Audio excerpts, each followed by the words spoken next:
बिलाड़ा से पत्रकार राजीव देवासी की रिपोर्ट। बिलाड़ा के आरडीपीएस स्कूल में शिक्षा की आड़ में लूट और प्राचार्य दिव्योदित सिंह के खिलाफ अभिभावकों में आक्रोश, आरटीई और शिक्षा नीति की खुली अवहेलना। जहां शिक्षा को लोकतांत्रिक अधिकार माना गया है, वहीं बिलाड़ा का central board of secondary education से मान्यता प्राप्त आरडीपीएस स्कूल उस अधिकार का व्यापारीकरण करने में जुटा है। स्कूल के वर्तमान प्राचार्य दिव्योदित सिंह पर गंभीर आरोप लगे हैं, जिनमें फीस, यूनिफॉर्म, किताबें और सिलेबस के नाम पर अवैध वसूली, विद्यार्थियों व पत्रकारों को धमकियां तथा संविधान और शिक्षा अधिकार अधिनियम आरटीई की अवहेलना शामिल है। शिक्षा का व्यापार हो चुका है, साथ ही राजकीय कानून का भी मजाक बना चुका है ये निजी विद्यालय। आपको बता दें कि भारत में शिक्षा का अधिकार एक मौलिक अधिकार है। अनुच्छेद 21 के तहत 6 से 14 वर्ष के सभी बच्चों को निःशुल्क और अनिवार्य शिक्षा का अधिकार प्राप्त है।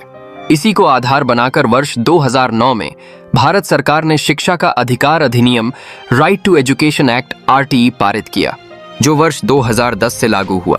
इस कानून के तहत विद्यालयों को शुल्क निर्धारण में पारदर्शिता रखनी होती है। निजी विद्यालयों को मान्यता प्राप्त पाठ्यक्रमों का ही पालन करना होता है, लेकिन सरकार अपने वोट बैंक को साधने हेतु इस तरफ ध्यान नहीं दे रही, जिसका परिणाम निकट भविष्य में लाचार युवा और लचर राष्ट्र के रूप में देखने को मिलेगी। छात्रों को प्रवेश देने से वंचित करना या प्रताड़ित करना अवैध है।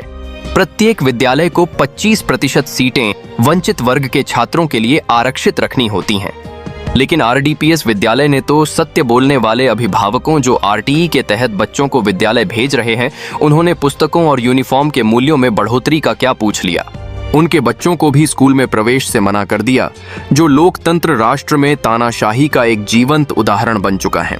बिलाड़ा स्थित आरडीपीएस स्कूल में इस अधिनियम की खुलेआम सरकार को चुनौती देते हुए धज्जियां उड़ाई जा रही हैं। अभिभावकों का आरोप है कि विद्यालय प्रशासन मनमाने तरीके से फीस, किताबें और ड्रेस की कीमतों में भारी वृद्धि कर रहा है, जो न केवल संविधान विरोधी है बल्कि मानवीयता के भी विपरीत है। अभिभावकों ने यह भी बताया है कि हमारे द्वारा लीगल मांग उठाए जाने पर हमारे बच्चों को टारगेट कर धूप में खड़ा रखा गया। प्रश्न यह है कि राज्य और केंद्र सरकार ने जब विषय विशेषज्ञों द्वारा राष्ट्रीय स्तर पर पाठ्यक्रम तय कर दिया है, तो निजी विद्यालय अपनी किताबें क्यों बेच रहे हैं? क्या सरकार को वे मूर्ख समझ रहे हैं, या लोकतंत्र का गलत फायदा, या सीधे साधे अभिभावकों का गलत फायदा उठा रहे हैं? भारत की राष्ट्रीय शिक्षा नीति एनईपी सन 2020 और राज्य की शैक्षिक परिषद ने सभी स्कूलों के लिए एकीकृत पाठ्यक्रम और सिलेबस निर्धारित किया है। इसके बावजूद आरडीपीएस स्कूल में स्वनिर्मित पाठ्यक्रम और हजारों रुपए की निजी प्रकाशकों की किताबें थोपकर अभिभावकों की जेबें खाली की जा रही हैं।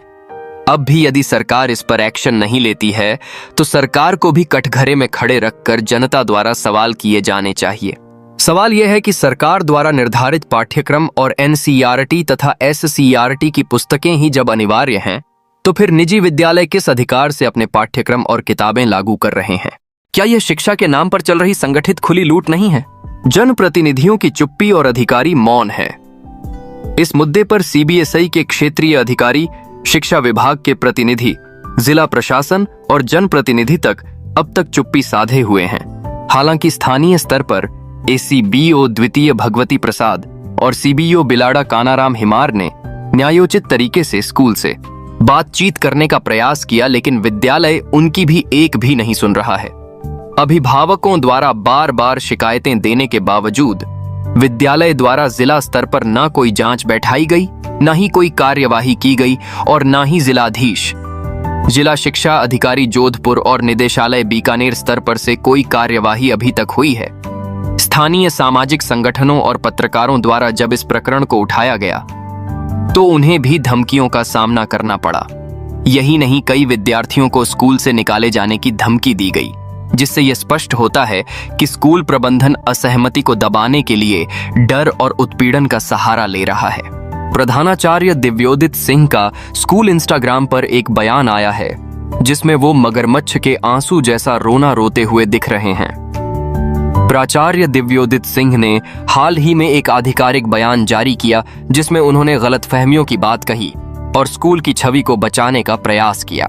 लेकिन अभिभावकों का कहना है कि यह मात्र दिखावा है। स्कूल की छवि खुद अपने ही हाथों प्रिंसिपल की हठधर्मिता के कारण धूमिल हो रही है। क्योंकि न तो फीस घटाई गई, न किताबों की लूट रुकी और न ही धमकियों का सिलसिला थमा। संवैधानिक और विधिक प्रश्न यह भी है कि क्या एक निजी विद्यालय अपनी सुविधा अनुसार सिलेबस और किताबें तय कर सकता है? क्या RTE कानून के बावजूद शिक्षा को महंगे व्यापार में बदला जा सकता है? क्या अभिभावकों और विद्यार्थियों को भय दिखाकर उनकी अभिव्यक्ति की स्वतंत्रता भारतीय संविधान अनुच्छेद 19 को दबाना कानून सम्मत सही है? क्या पत्रकारों को धमकाना अभिव्यक्ति की स्वतंत्रता का दमन नहीं है? क्या राज्य सरकार और CBSE की ओर से कोई मॉनिटरिंग व्यवस्था नहीं है? इन सवालों के उत्तर अभी तक न राज्य सरकार से मिले हैं न केंद्र से। दीवान साहब की चुप्पी भी सवालों के घेरे में है। RDPS के मुख्य अधिकृत प्रबंधक पूर्व कैबिनेट मंत्री दीवान साहब, जिनके संरक्षण में यह संस्था कार्यरत है, इस पूरे मामले से अब तक अप्रभावित और निष्क्रिय नजर आए हैं। साथ ही उनकी पुत्र वधू कंवरानी साहिबा को उन्होंने पूरी विद्यालय व्यवस्था को अधिकृत रूप से सौंप दिया है। लेकिन उनकी पुत्र वधू अहंकार प्रवृत्ति के चलते एक भी महिला अभिभावक से रूबरू नहीं हुई है, जो उनके घोर अहम भाव को प्रदर्शित कर रहा है। यह संस्थान रानी देवेंद्र कुमारी जी और माधु सिंह जी के सपनों की विरासत है, जिन्होंने शिक्षा को जन जन तक पहुंचाने का संकल्प लिया था। तो आज उस सपने के साथ ऐसा मजाक क्यों? कंवरानी सा एक महिला और आमजन की भावनाओं से जुड़े परिवार का हिस्सा होते हुए भी उनमें मानवता का लेश मात्र अंश भी नजर नहीं आ रहा है। ऐसा क्यों? ये कृत्य उनके व्यक्तित्व को प्रभावी तरीके से धूमिल कर रहा है। इस पूरे प्रकरण को देखते हुए यह आवश्यक हो जाता है कि राज्य के शिक्षा मंत्री सार्वजनिक रूप से इस मामले पर बयान दें। एक उच्च स्तरीय जांच कमेटी गठित की जाए जो RDPS विद्यालय में हो रही अनियमितताओं की निष्पक्ष जांच करे। प्राचार्य दिव्योदित सिंह को तत्काल प्रभाव से निलंबित किया जाए और दोष सिद्ध होने पर कानूनी कार्यवाही हो। निजी स्कूलों के सिलेबस, किताबें और फीस को नियंत्रित करने के लिए एक स्वतंत्र नियामक संस्था बनाई जाए। संस्था जब शिक्षा व्यवसाय बन जाए तो लोकतंत्र खतरे में आ जाता है। जब सरकारें मूक दर्शक बन जाएं तो शोषण का साहस बढ़ जाता है, और जब आमजन चुप रह जाए तो अन्याय स्थायी हो जाता है। RDPS बिलाड़ा का यह मामला मात्र एक विद्यालय की मनमानी नहीं है। यह एक चेतावनी है कि यदि अभी नहीं जागे तो शिक्षा से विश्वास उठ जाएगा। अभिभावकों को संगठित होकर अपनी बात सरकारों के समक्ष पुरजोर तरीके से रखनी चाहिए। बिलाड़ा से पत्रकार राजीव देवासी की रिपोर्ट।